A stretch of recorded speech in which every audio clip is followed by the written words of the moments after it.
it's a handy, and so now that'll be that. So the Indiana Fever come into here after losing 3 of their last 4.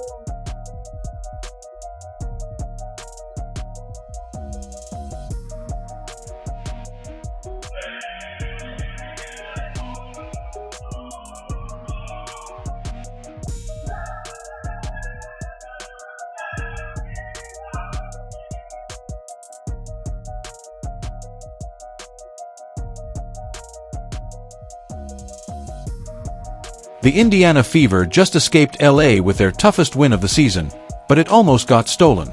Up by 1 in the final seconds, the refs handed the Sparks extra possessions they never should have had. CaitlinClark and Sydney Colson blasted the calls on the spot, and fans are livid. Oh, what really went down? Why are the refs catching so much heat? And how did the Fever push through all the chaos to keep their playoff run alive? This game might just be the turning point of their season. What's your take? Are WNBA refs out of control? Drop your thoughts in the comments. Let's dive in. One common theme in the WNBA is how poorly officiated these games can be. The lack of confidence from people wearing the striped suits. Every time I watch a WNBA game, a thought crosses my mind when it comes to the officials, and that thought is, how much money do you have on this game? Why did the final moments of Fever versus Sparks feel endless? Because in just 3.9 seconds of game time, the refs stretched it into what felt like an eternity, nearly snatching away Indiana's biggest win of the year. The Fever clung to a 76-75 lead. The arena was buzzing, the stakes sky high. Indiana sat 6th in the standings, LA just 2 spots back, meaning one possession could reshape the entire playoff race. Inside Crypto.com arena, every dribble mattered, every whistle echoed louder than the last. And somehow, the whistles just wouldn't stop. And I'm talking about right at the end of the game, when the nonsense was being called, and cheating was being speculated, right?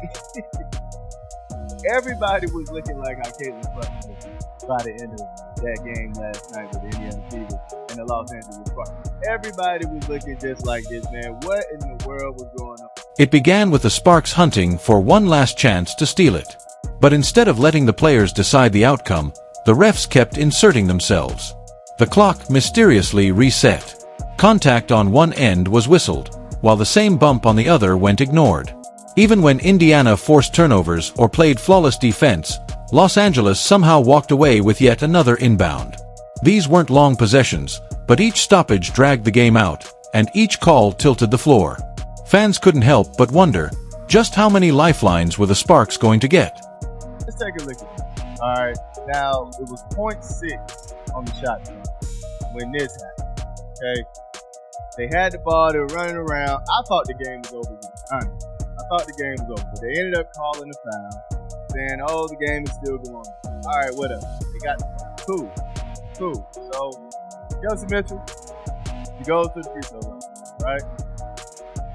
And she missed both of them. Now, I think Kelsey Mitchell should have made both of them, all right? At least one of them. But she missed both of them, okay? In that draining final stretch, Aaliyah Boston delivered the defensive play of the night, snatching the ball when the Sparks tried to muscle it inside. Indiana pushed the other way, and Kelsey Mitchell drew a foul, heading to the line with just 0.4 seconds left.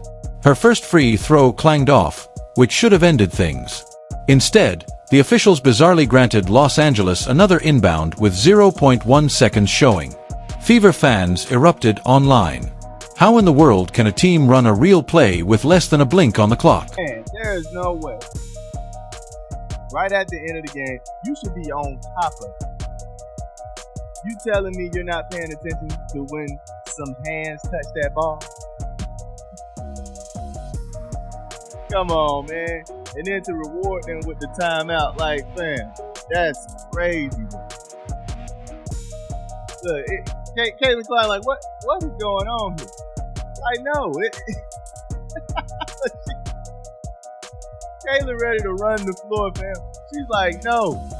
What is this, man? What is this nonsense? And then to reward it with a timeout? Chaos.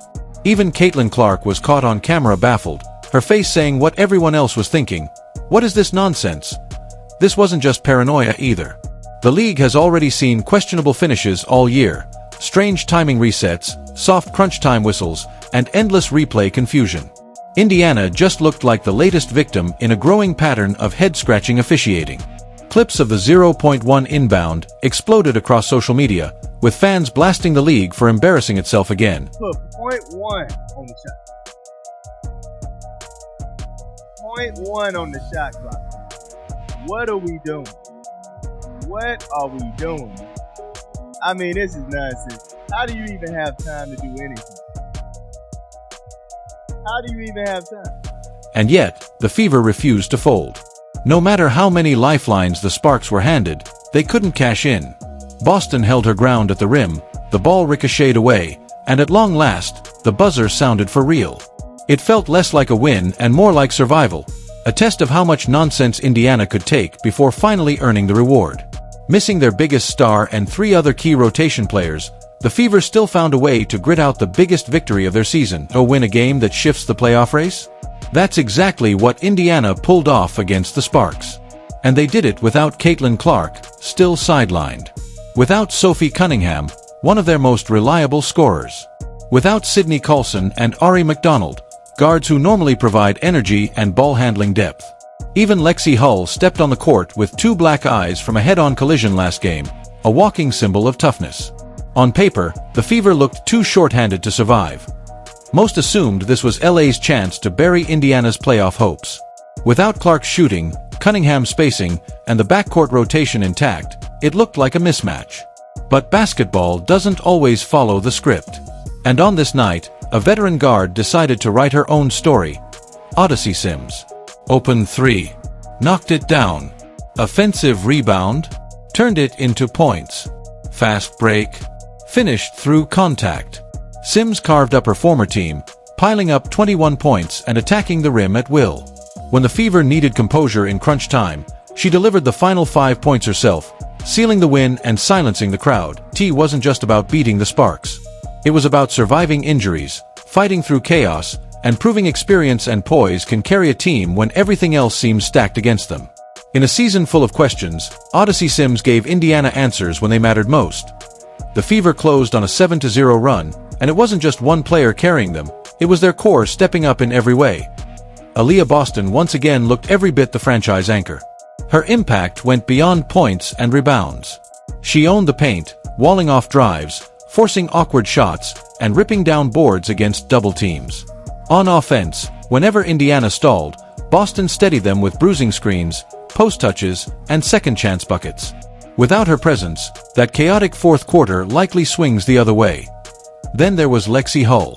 Still playing through 2 blackened eyes, she became the embodiment of Indiana's grit. Diving on the floor, sprinting back on defense, hitting a clutch 3 when the Fever needed it most, Hull's effort screamed, "Next woman up," exactly the mentality this team has lived on all season.